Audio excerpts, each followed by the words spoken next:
సకల ఘనత మహిమ ప్రభావములు ఆ దేవునికి చెందనుగాక. సర్వలోక దేవుడు అంటే నేను చెప్పే దేవుడు మీరు ఇంతకుముందు అనుకునే దేవుడు మాత్రం కాదు. నేను చెప్పే దేవుడు సర్వలోకాలకు అధిపతి, ఈ భూమాకాశములను ఆయన చేతులతో ఆయన నోటి మాటతో సృష్టించిన దేవుని గురించి నేను మాట్లాడుతున్నాను. అయితే ఈరోజు అంశం ఏమంటే ఆజ్ఞలు మనకు కొన్ని ఆజ్ఞలు ఇవ్వబడినాయి. ఆ ఆజ్ఞలు చేస్తే దాంట్లో మనకు ఆత్మ విషయమై అవగాహన కలిగినప్పుడు ఈ ఆజ్ఞలు ఎక్కడో ఇమిడి లేవు, అది బట్టబయలు చేసేసారు.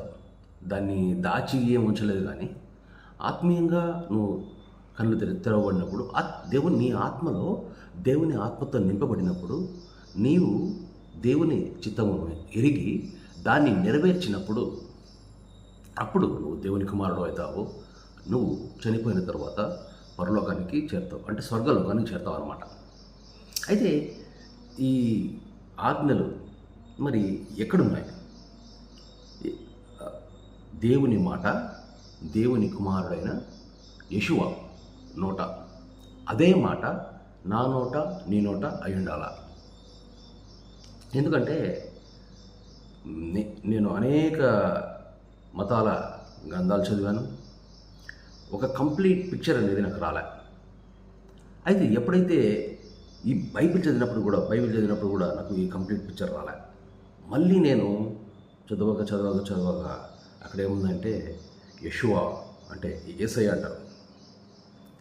యేషువా చెప్పిండేది దేవుని రాజ్యం గురించి, పరలోక మర్మాలు చెప్పాడు ఉపమాన రీతులలో. పరలోక మర్మాలు ఉపమాన రీతులలో తర్వాత కొత్త ఆజ్ఞలు ఇచ్చాడు. ఇప్పుడు మోషే కొన్ని ఆజ్ఞలు రాశాడు. అయితే మరి మోషే ఆజ్ఞలు పాటించవచ్చు కదా. అయితే మళ్ళీ ఎందుకు ఇలాగా యేసయ్య ఆజ్ఞలు పాటించాలా, యేషువా ఆజ్ఞలు పాటించాలా, కొత్తగా మనం ఎందుకు పాటించాలా అని ప్రశ్న వచ్చినప్పుడు దాని గురించి ప్రార్థన చేశారు.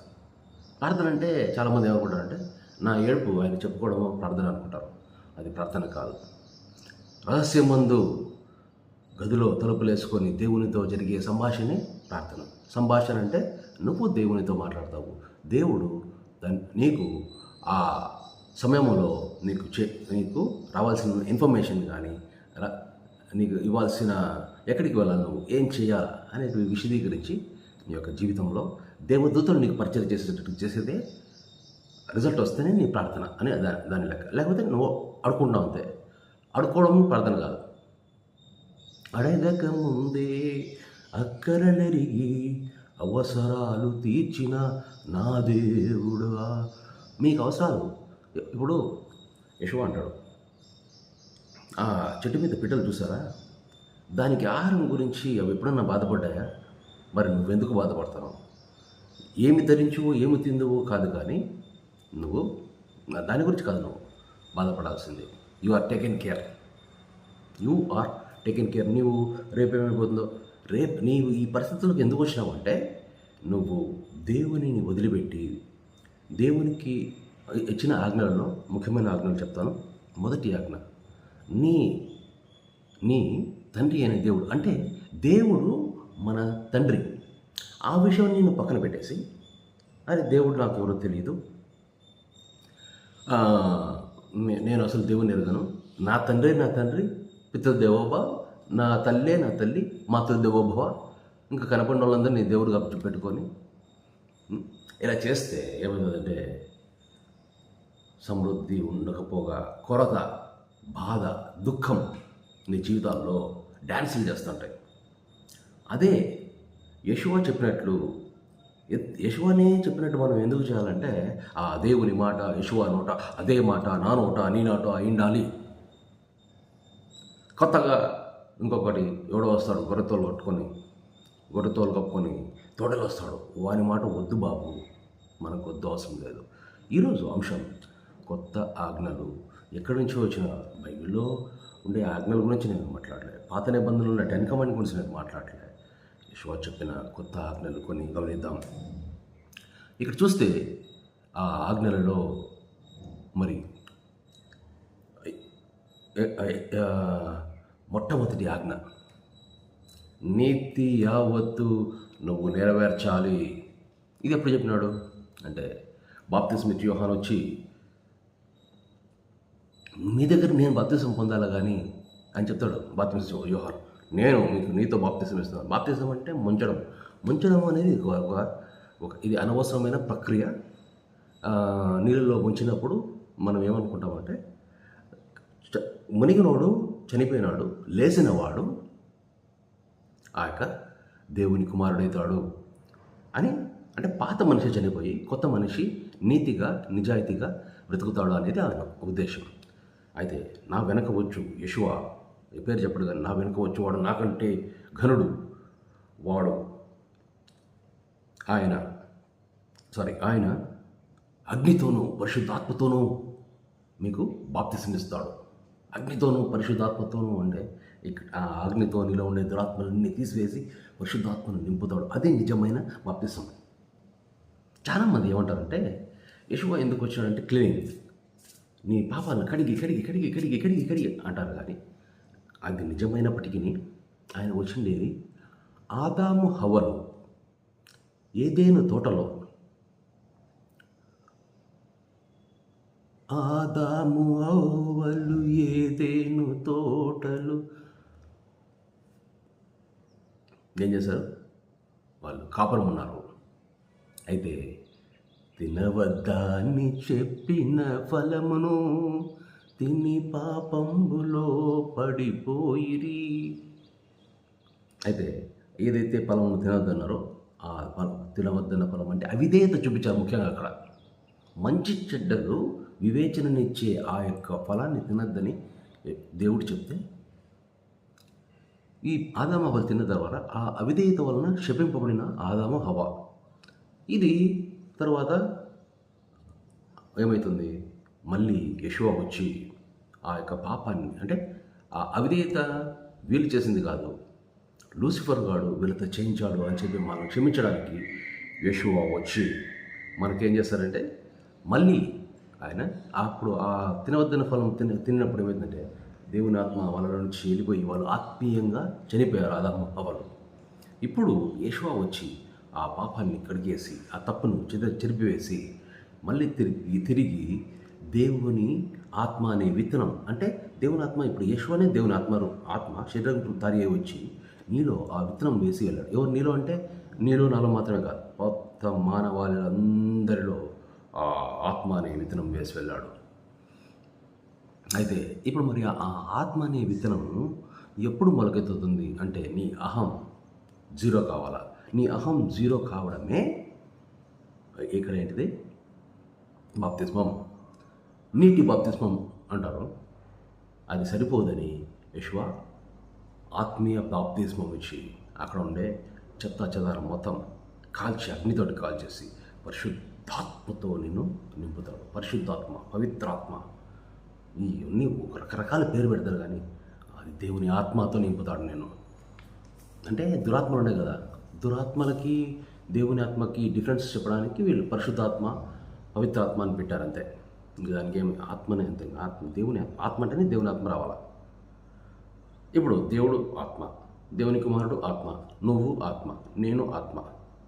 అలాగా మనమంతా, అంటే ఇప్పుడు శరీరం, కానీ ఈ శరీరం ఇక్కడ వదిలిపెట్టి దేవుని దగ్గరికి వెళ్ళేది ఆత్మ. అయితే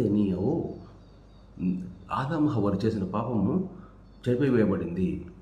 ఇంకా నువ్వు పాపివని చెప్పుకోకూడదు. నువ్వు చేసేవి, నువ్వు పాపాలని నువ్వు అనుకుంటున్నావు, అది పాపం కాదు. అర్థమైందా?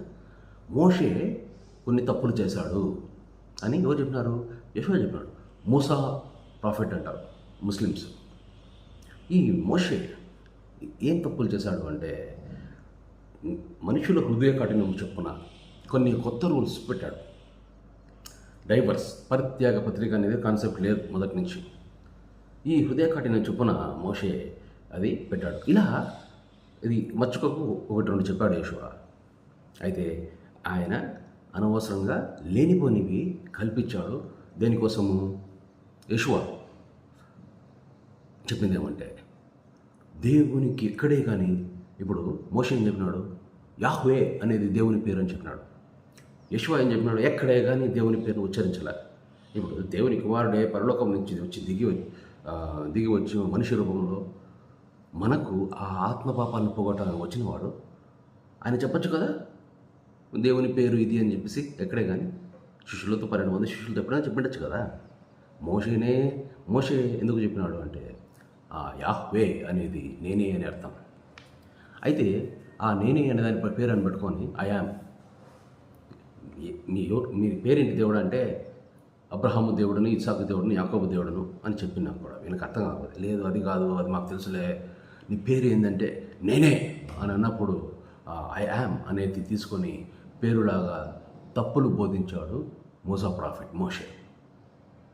అయితే యెషూవ ఆ తప్పులను కరెక్ట్ చేస్తూ కొత్త ఆజ్ఞలు, పాత ఆజ్ఞలను దాన్ని మార్చేసి కొత్త ఆజ్ఞలు ఇస్తూ వచ్చాడు. అయితే నీతి యావత్తు నెరవేర్చదగి ఉన్నది అన్నది మొదటి ఆజ్ఞ. నీతి యావత్తు నెరవేర్చడం అంటే చిన్న తప్పు కూడా చేయకూడదు. నువ్వు ప్రతి నీతి నువ్వు నెరవేర్చాలా. అది ట్రాఫిక్ నీతి, అది ట్యాక్స్ కట్టే నీతి, అది రాజకీయ నీతి. అంటే ఈ భూమిలో, ఈ ప్రాంతంలో నువ్వు పుట్టినావు కాబట్టి కొన్ని నీతులను పాటించాల్సి ఉంటుంది. అది పాటించాల్సిందే. లేదు నేను ఈ మతం నేనంటే బూట్స్ చెంపలు పగులుతాయి. నువ్వు ఈ దేశంలో ఉన్నావు కాబట్టి ఈ దేశం వదిలిపెట్టి ఒకవేళ అమెరికా పోయినావు అనుకో, అమెరికా దేశం నీతిని నువ్వు పాటిస్తావు. ఒక కుటుంబంలో ఉన్నావు, ఆ కుటుంబ నీతిని నువ్వు పాటించాలా. నువ్వు ఈ ఫలానా నీతిని యావత్తు నువ్వు పాటించాలా. యావత్తు నువ్వు పాటించాలా. ఎక్కడ ఉంది ఇదంటే మత్తయి 3:15 ఈ మాట మనకు ఉన్నదన్నమాట.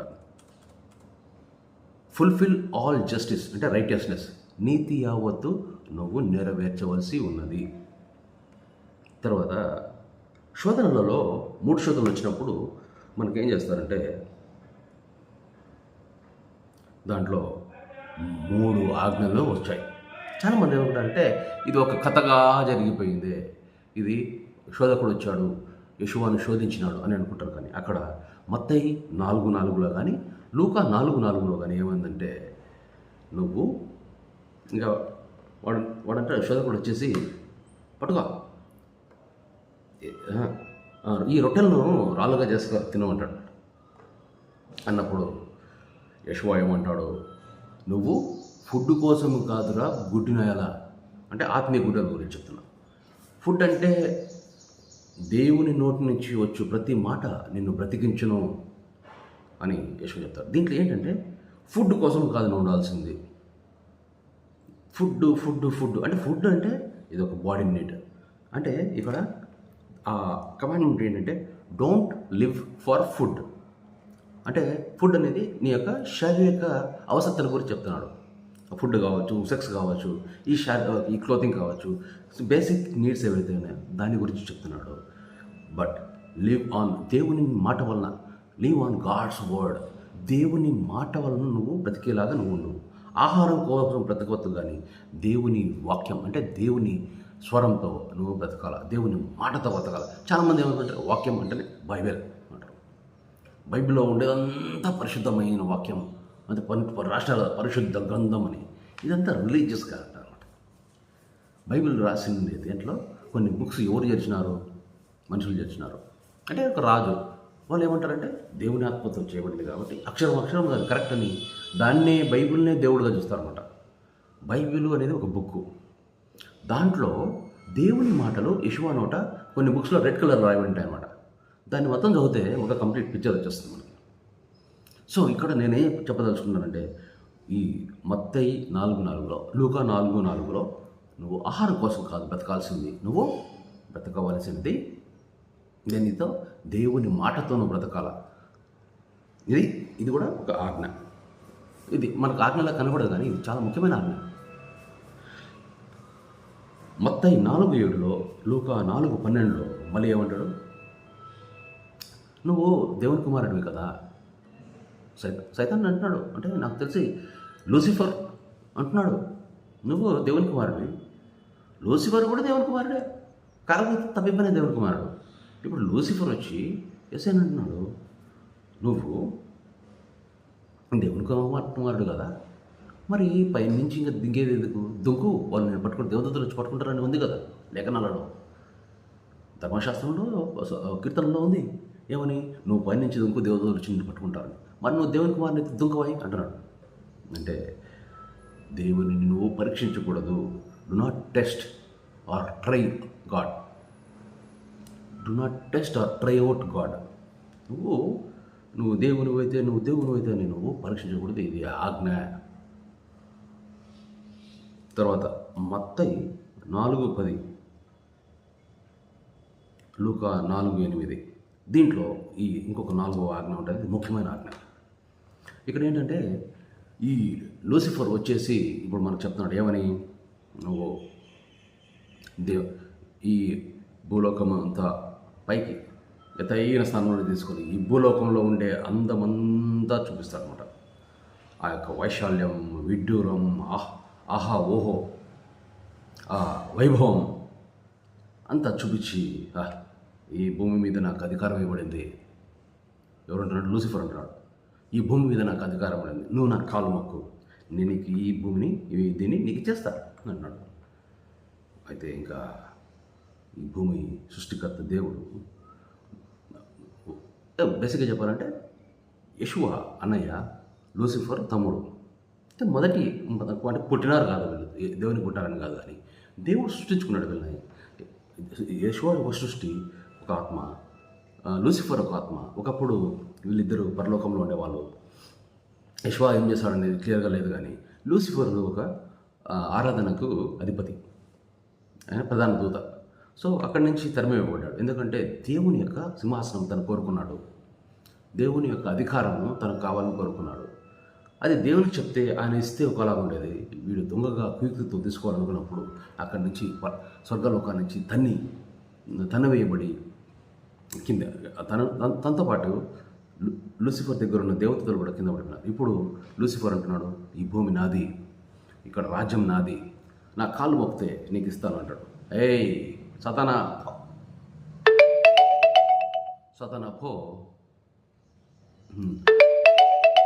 సతానా పో, నీ తండ్రి అయిన దేవుణ్ణి తప్ప ఎవరిని ఆరాధించకూడదు, ఎవరిని సేవించకూడదు అనేది ఆజ్ఞ. అక్కడ ఆ సందర్భంలో ఆయన చెప్పాడు, కానీ అది మనకు ఆజ్ఞ. మనము తండ్రి అయిన దేవుడిని తప్ప ఎవరిని కానీ ఆరాధించకూడదు. యెషూవను ఆరాధించకూడదు, లూసిఫర్ను ఆరాధించకూడదు, మీ నాన్నను ఆరాధించకూడదు, మీ యొక్క అమ్మను ఆరాధించకూడదు, మీ పిల్లల్ని ఆరాధించకూడదు. ఎక్కడ ఆరాధిస్తాము? నో. దేవుని కంటే ముఖ్యమైన స్థానం నీ పిల్లలకు కానీ, నీ భర్తకు కానీ, నీ భార్యకు కానీ ఇస్తే అది ఆరాధించడం కిందకి వస్తుంది. అది విగ్రహారాధన. అనవసరంగా వాళ్ళు మీరు చంపుకుంటారు. దేవుని కంటే మీరు ఎక్కువగా ఎవరైతే ప్రేమిస్తారో వాళ్ళని దేవుడు తీసుకుంటాడు. దాని ద్వారా లేకపోతే వాళ్ళు మీకు దూరం అయిపోతారు. దాని ద్వారా మళ్ళీ దేవుడు మిమ్మల్ని ఆయనకు దగ్గరగా తీసుకోవాలని ఆయన ఆశపడుతుంటాడు. ఎందుకంటే ఆయన నిన్ను ప్రేమిస్తున్నాడు. ఆయన నీకు ఒక బాధ్యత ఇచ్చాడు, నీకు ఒక పర్పస్ ఇచ్చాడు. నువ్వు ఎందుకు ఈ భూమిలోకి వచ్చేవాళ్ళని ఒక పర్పస్ ఉంది. ఇప్పుడు బ్రతికున్న వాళ్ళందరి మీద ఒక బాధ్యత ఏర్పడింది. అయితే నెక్స్ట్ ఆజ్ఞలోకి మనం వెళ్దాం.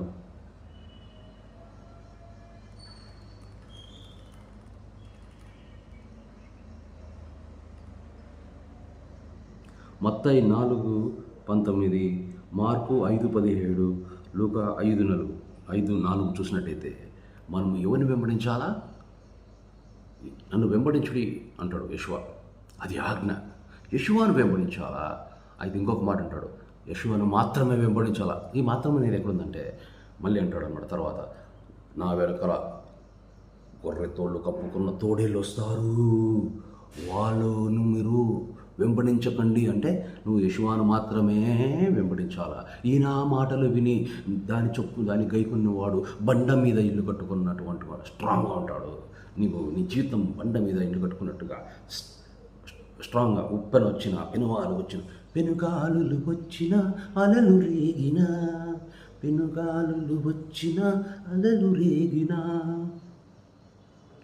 ఏ వచ్చినా కానీ ఆ దేవుడు మాట విన్నప్పుడు నువ్వు వెనకవు తొలకవు.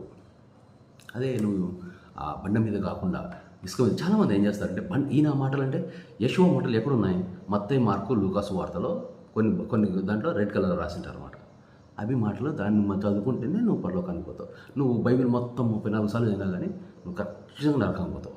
ఎందుకంటే ఒకదానికి కాన్ఫ్లిక్ట్ క్రియేట్ చేయడానికి లూసిఫర్ పన్నిన పన్నాగంతో రాయబడిన గ్రంథాలు చాలా ఉన్నాయి. అది అది ఎక్కడ తప్పులు ఉన్నాయని నీకు ఎలా తెలుస్తుంది అంటే, నువ్వు ఎప్పుడైతే దేవుని మాట యేసయ్య నోట వచ్చిన మాటల మీద నువ్వు ఫౌండేషన్ వేసుకుంటావో అప్పుడు ఏది కరెక్ట్ ఏది తప్పు అనేది నీకు తెలుస్తుంది. లేకపోతే నువ్వు అన్ని కరెక్ట్ అనుకొని బోలబొక్కలు పడతావు.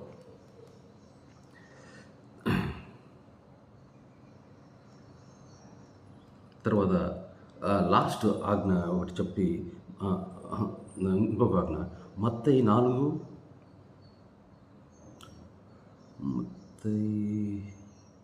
లూకా 5:4 చూస్తే మిమ్మల్ని మనుషులు పట్టే జాలరుగా చేస్తాను అన్నాడు. లోతుగా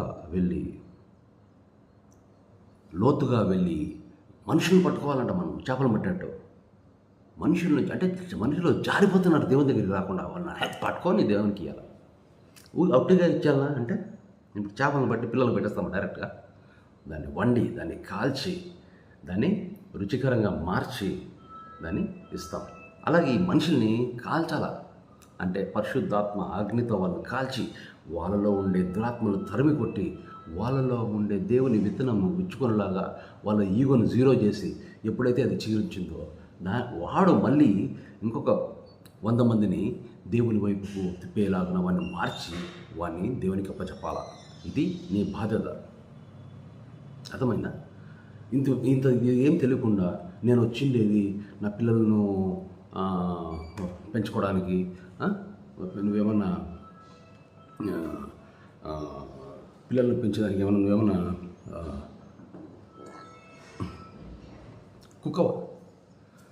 కుక్కలు కూడా పెంచుతానే కదా, నువ్వేమన్నా సింహానివా? మనిషివి నువ్వు. పిల్లలు పెంచాలి తప్పదు. కానీ ఆజ్ఞ ఏమని ఇచ్చాడంటే నీ తండ్రి అయిన దేవుని తప్ప, ఇది 7వ ఆజ్ఞ, ముఖ్యమైన ఆజ్ఞ. నీ తండ్రి అయిన దేవునిని పూర్ణ మనసుతో, పూర్ణ హృదయముతో అంటే శక్తితో, పూర్ణ మనసు అంటే నీ ఆలోచన సమస్తం, పూర్ణ ఆత్మతో అంటే నీ ఆత్మలో దేవుని ఆత్మ నింపుకొని పూర్తిగా ప్రేమించుడి అన్నాడు. చాలామంది ఆరాధించుడి అంటారు. నేను చెప్పిన వెంటనే ఆరాధించుడు ఆల్రెడీ చెప్పేశాను కదా ఆజ్ఞ. ఇప్పుడు ప్రేమించాలి నువ్వు. ఇప్పుడు ప్రేమించాలి, అదే ఆజ్ఞ. ఎట్లా ప్రేమించాలా? ఇంకా నీకు అంటే నీ శాయశక్తుల నువ్వు ఊహించినంత మేరకు నీ ఊహకు ఒక ప్రేమ అంటే ఇలా ఉంటుంది ఊహించినంత మేరకు దేవుణ్ణి ప్రేమించాలా. దేవుని కోసం నీ తల్లిదండ్రులు, నీ కొడుకు, నీ కూతురు, నీ భార్య, నీ మగుడు ఎవరైతే ఉన్నారో నీకు, నీ బంధువులు, వీళ్ళందరినీ పక్కన పెట్టి, నీ స్నేహితులు, నీ గురువు, నీ యొక్క అతిథి, వాళ్ళందరినీ పక్కన పెట్టి దేవునికి మొదటి స్థానం ఇవ్వాల. ఇది 7వ ఆజ్ఞ, ముఖ్యమైన ఆజ్ఞ. 8వ ఆజ్ఞ నిన్ను వలె నీ పొరుగు వారిని ప్రేమించాలా. అంటే నన్ను నేను ఎట్లా ప్రేమించుకున్నాను, నా పొరుగు అని అలా ప్రేమించాలనేది ఆజ్ఞ. ఇది ఎప్పుడు అర్థమవుతుందంటే ఈ ముందు ఉండే ఆజ్ఞ అర్థం కావాలా. ఏమని దేవుని నువ్వు ప్రేమించాలా అనేది నీకు అర్థమైనప్పుడే నిన్ను వల్లే నీ పొరుగు వారిని ప్రేమించాలని నీకు అర్థమైంది. ఎప్పుడైతే నువ్వు దేవుణ్ణి ప్రేమిస్తావో ఈ శరీరం, నేను ఏదైతే శరీరం ఉన్నానో ఇంకొకడు ఎవరైతే ప్రేమించమని ఇంకో పొరుగు వాడు కూడా ఉన్నాడో వాడు ఒక శరీరం ఉన్నాడు. శరీరకంగా మేము డిఫరెంట్, కానీ లోపల నా ఆత్మలో దేవుని ఆత్మ నిండి ఉంది, వాని ఆత్మలో దేవుని ఆత్మ నిండి ఉన్నప్పుడు దేవుని ఆత్మకు గిఫ్ట్ ఇచ్చుకుంటుంది. అంతే. ఏదైనా పెద్ద ప్రక్రియ కాదు ప్రేమించాలని. ఆటోమేటిక్గా అది వచ్చేస్తుంది. అక్కడ ఉండేది కూడా దేవుని ఆత్మ. ఈ దేవుని ఆత్మ ఆ దేవుని ఆత్మతో షేక్ హ్యాండ్ ఇస్తూ ఉంది, మాట్లాడుతూ ఉంది, గిఫ్ట్స్ పంచుకుంటా ఉంది, గిఫ్ట్ ఇస్తూ ఉంది. అది సెకండ్. ఈ 8వ ఆజ్ఞ నిన్ను పోలే నీ పొరుగు వారిని ప్రేమించమని ఎప్పుడు అర్థమవుతుందంటే దేవుని నువ్వు ప్రేమించగలిగినప్పుడు ఎందుకు అది అర్థమవుతుంది. లేకపోతే నీ రూపాయి కూడా వానికి, ఎందుకంటే నీ కష్టార్జితం అది. తరువాత ఇంకొక ముఖ్యమైన ఆజ్ఞ 9వ ఆజ్ఞ, నీ ఆస్తినమ్మి బీదలకేమో. నా ఆస్తినమ్మి నేను బీదలకు ఇస్తున్నాను. కొంచెం అమ్మాను, ఇంకా మొత్తం అమ్మిస్తాను. నా ఆస్తినమ్మి బీదలకేమో. ఎందుకంటే దీంట్లో ఇది ఆజ్ఞ. ఇది ఎందుకంటే బీదలది పరలోక రాజ్యం అని చెప్పాడు. మత్తలో ఏమనుంటుందంటే ఆత్మీయ దీనులైన వారి ధన్యులు, వారి దేవుని రాజ్యం వారి ఉంటుంది. కానీ మనం లూకాకు కానీ మార్కు కానీ వెళ్ళినప్పుడు ఏమవుతుందంటే బీదలు ధన్యులు, పరలోక రాజ్యము వారిది. అంటే స్వర్గలోక రాజ్యము బీదలది. ధనవంతుడు ధనవంతుడు ఆ పరలోక రాజ్యంలోకి చేరాడు. నువ్వేం చేయాలి అప్పుడు? బీదలకు నీ ఆస్తి నమ్మి బీదలకు ఇచ్చినప్పుడు బీదల యొక్క పరలోక రాజ్యాన్ని నువ్వు కొనుక్కుంటున్నావు అక్కడ. ఇదంతా అర్థం కాదు మీకు. మీరు జస్ట్ ఏం చేయాలంటే నీ ఆస్తిని మొత్తం అమ్మి, అంటే నువ్వు బతికేది నువ్వు ఆస్తిని సంపాదించుకోవడం అనే అపోహలో నువ్వు ఉన్నప్పుడు ఏమవుతుందంటే దేవుని యొక్క మాట యెషూవ నోట నువ్వు నిరర్థకం చేస్తావు. అసలు నీకు అర్థం కాదు ఇది. నీ ఆస్తిని అమ్మి బీదలకు నేను అందరూ ఏమనుకుంటారంటే ఈ ఆస్తి సంపాదించుకోసమే నేను పుట్టినాను. ఆస్తి సంపాదించుకుంటావు సరే, నువ్వు దాంట్లో ఒక రూపాయినా నువ్వు తీసుకోగలుగుతావా నీ దేవుని దగ్గర చనిపోయిన తర్వాత? అంటే ఎవరి కోసం నువ్వు సంపాదిస్తాను? నువ్వంతా కష్టపడినది, నువ్వు కష్టపడేది నీ కోసం కాదు, నువ్వు ఎవరి కోసమో గాడిదలాగా చాకరీ చేస్తున్నావు. అందుకే భారము మోయు సమస్త జనులారా నా యొద్దకు రండి అంటాడు యెషూవ. మీకు విశ్రాంతి కలుగజేస్తాను. విశ్రాంతి అంటే రిటైర్మెంట్ కాదు, విశ్రాంతి అంటే చావు కాదు, విశ్రాంతి అంటే నాట్యం, విశ్రాంతి అంటే ఆనందం, విశ్రాంతి అంటే పరవశం. నేనంట అది ఊరికాను. ప్రపంచంలో అతి సంతోషంగా ఉండే 10 మందిలో నేనుంటా. నువ్వు ఉన్నావా? ఎందుకంటే యెషూవ మాట ఆయన సొంత మాట కాదు, ఆయనకు వచ్చింది చెప్పాల, ఆయనకు తెలిసింది కూడా చెప్పాల. తెలిసిన దానిలో, ఎందుకంటే దేవుని కుడి పక్షం ముందు కూర్చున్నాను అంట ఇంతకుముందు, ఇప్పుడు కూడా ఆడే కూర్చున్నానంట. ఇప్పుడు మనకు ఆ బాధ్యత ఇచ్చి పోరా బాబు నువ్వు పోయి దేవుని రాజ్యం తీసుకొని వస్తే లాస్ ఉంటుందిరా. నువ్వు తెస్తే నేను వచ్చినానంటే లాస్ ఉంటుంది. నేను వచ్చినంటే నరకానికి పోతారు చాలామంది. మీరేం చేస్తారంటే తప్పిపోయిన వాళ్ళు మొత్తం దేవునికి అప్పచెప్తే ఆఖరికి లూసిఫర్ కూడా నిజమైన పశ్చాత్తాపం పొందుతాడని తప్పిపోయిన కుమారుని ఉపమానంలో ఉంటుందన్నమాట. సో లాస్ లేకుండా చనిపోయిన వాళ్ళు కూడా లూసిఫర్ కిందకి వెళ్తారు కాబట్టి వాళ్ళు కూడా దేవుని వైపు తిరుగుతారు. ఒక్క స్పిరిట్ కూడా లాస్ కాకుండా వస్తారా బాబు, మీరు చేయండి రా మీ బాధ్యత అంటే అది చేయకుండా మనం ఏం చేస్తున్నాం? యెషూవ చెప్పింది చేయము. మనకు వాడు ఎవడో చెప్పినాడు, వాని గురించి ముందుగానే చెప్పినాడు. వాడు రోమియుడు కూడా హింట్ ఇచ్చినాడు, వాడు పరిసయుడు అని కూడా హింట్ ఇచ్చినాడు. వాడు ఇలా వేరే వాళ్ళతో మనకెందుకు అంటే దేవుని కుమారుడే దేవుని పక్కన ఉండి అక్కడ విని అక్కడి నుంచి పంపబడి వచ్చి మనకు ఈ పరలోక మర్మాలు ఇవన్నీ ఇప్పుడు నేను చెప్పినట్టు నా సొంత మాటలు కాదు, ఇవన్నీ యెషూవ గారు వచ్చి మీకు చెప్తే ఆయనను పక్కన పెట్టి నాకు అంటే ఇప్పుడు మీరు మా ఇంటికి వచ్చి పెద్ద నేను ఒక బఫే ఏర్పాటు చేసిన 250 ఐటమ్స్ ఉన్నదాన్ని తినేదానికి. ఇవన్నీ వదిలిపెట్టి మీరు ఇంట్లో నుంచి తెచ్చుకున్న సద్దానం కానీ బయట వేరే సద్దానం తెచ్చుకుని తింటారా? సద్దానం తెచ్చుకుని అట్లా ఏదైనా ఒకవేళ బయట పోయి ఉగ్గాని కానీ ఏదో తెచ్చుకొని తింటున్నారు. ఉగ్గాని ఇక్కడ ఉంది, బ్రహ్మాండంగా ఉంది, కానీ ఇది వదిలిపెట్టి బయట పోయి సద్దానము కుళ్ళిపోయినవి అడుక్కొని తెచ్చుకుంటారా? పోయి మీరు ఏమైనా అడుగు తినేవాళ్ళ? పై ఇంట్లో అంతగా నేను దేవుని కుమారునితో నీకు ఒక బఫే అంటే కంప్లీట్ దేవుని గురించి నువ్వు ఏం తెలుసుకోవాలో నువ్వు ఏం చేయాలా అనేది యెషూవ మాటల్లో రెడ్ కలర్లో మత్తయి మార్కు లూకాసు వార్తలో చెప్పేసినాడు. ఇవి వదిలిపెట్టి నువ్వు పోయి బరువులు కానీ లేకపోతే అటుకులు తెచ్చుకొని తింటావా? ఏమన్నా కామన్ సెన్స్ ఉందా? వాడు అసలు ఎవడు రాసాడో తెలియదు.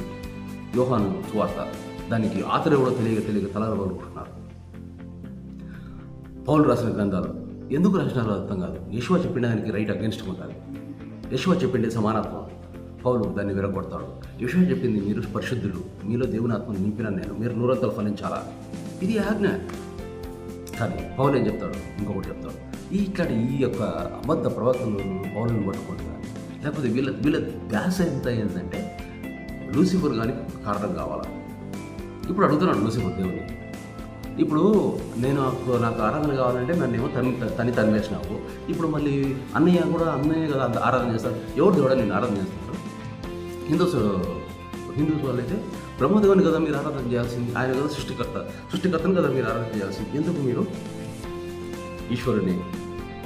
శివుని మీరు ఆరాధిస్తున్నారు?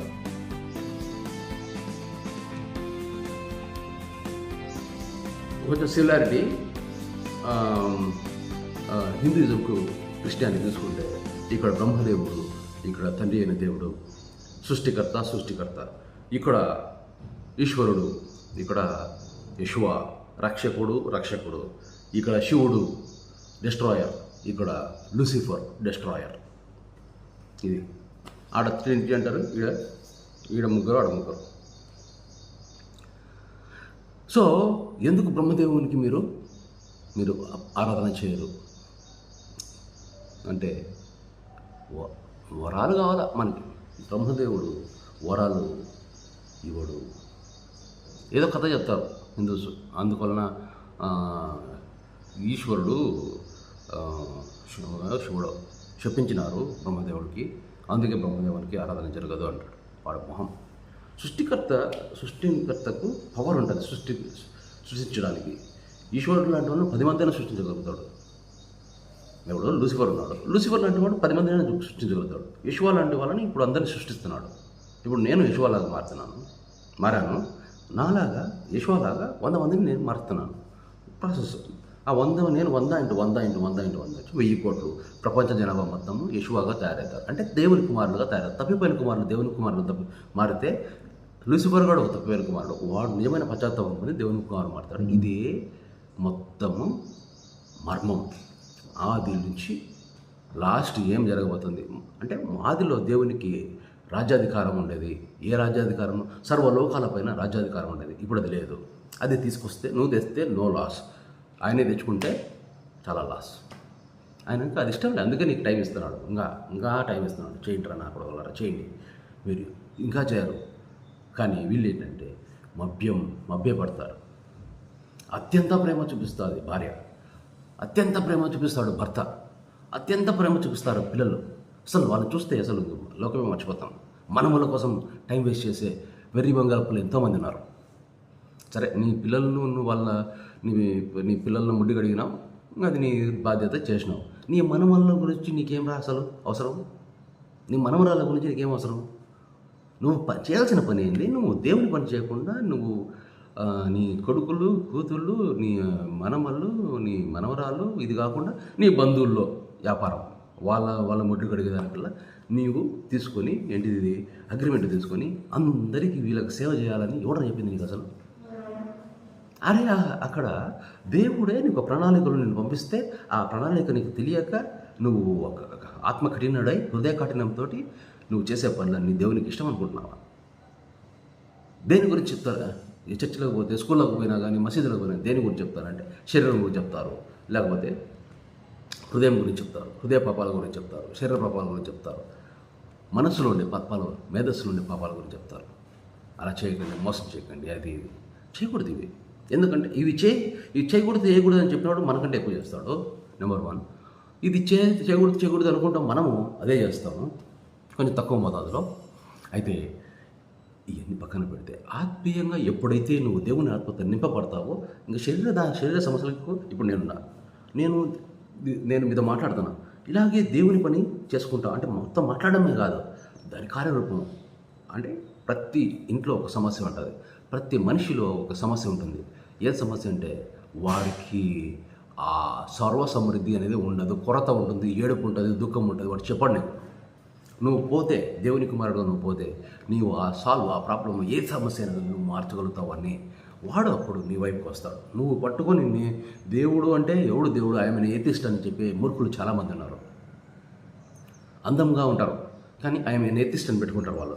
అంటే వాళ్ళంత మూర్ఖులు. అంటే వాళ్ళు ఏమనుకుంటారు, నేను అసలు మనిషినే కాదు, నేనే గాడిద చాకరీ చేస్తా, నా మొగునికి నేను గాడిద చాకరీ చేస్తా, నా పిల్లల్ని చూసుకోవడం నేను బాధ్యత, పక్కనుండే జనాలను మోసం చేయడమే నా బాధ్యత అని వాళ్ళు అనుకుంటారు. కానీ ఇది బాధ్యత కాదు. దేవుని గురించి నువ్వు ఆయన చెప్పిన బాధ్యతను నువ్వు తెలుసుకుంటే, అరే నాకు ఏం తెలియదు, నాకు నేర్పిస్తూ అంటే బైబిలు లేకపోతే మహాభారతమో లేకపోతే ఖురానో ఇవి కాదు నువ్వు చదవాల్సింది. దేవుడు నీకు నేర్పిస్తాడు. నువ్వు రెడీగా ఉండి, దేవుడు నేను నీ కొడుకుని, నాకు ఈ బాధ్యత నాకు ఈరోజు తెలిసింది, నాకు నేర్పించు అంటే నువ్వు చదువుకోకుండా కానీ నీకు దేవుడు ఆ విషయాన్ని నేర్పించి ముందుకు తీసుకెళ్తాడు. చదువుకుంటేనే జ్ఞానం వస్తుంది అనేది అది ఉట్టి మాట. చదువుకొని వాళ్ళు జ్ఞానహీనులు అయినా కానీ పరలోక రాజ్యానికి చేరతారు. అయితే ఈ విషయాలు ఈరోజు తెలిసిన విషయాల్లో దేవుని యొక్క ఆజ్ఞలు ఇవి అని మనకు తెలిసినాయి కాబట్టి దాన్ని ముందుకు తీసుకెళ్ళి దేవుని కోసమై నువ్వు ఏవైతే పర్పస్ కోసం పంపబడినావో దాన్ని నెరవేర్తించాలని చెప్పేసి నేను మీకు విజ్ఞప్తి చేస్తున్నాను. దేవుడైతే అది మీకు ఆజ్ఞాపిస్తున్నాడు, ఆయన ఆజ్ఞలను పాటించమని ఆజ్ఞాపిస్తున్నాడు. సకల ఘనత మహిమ ప్రభావాలు ఆ దేవునికి చెందునుగాక.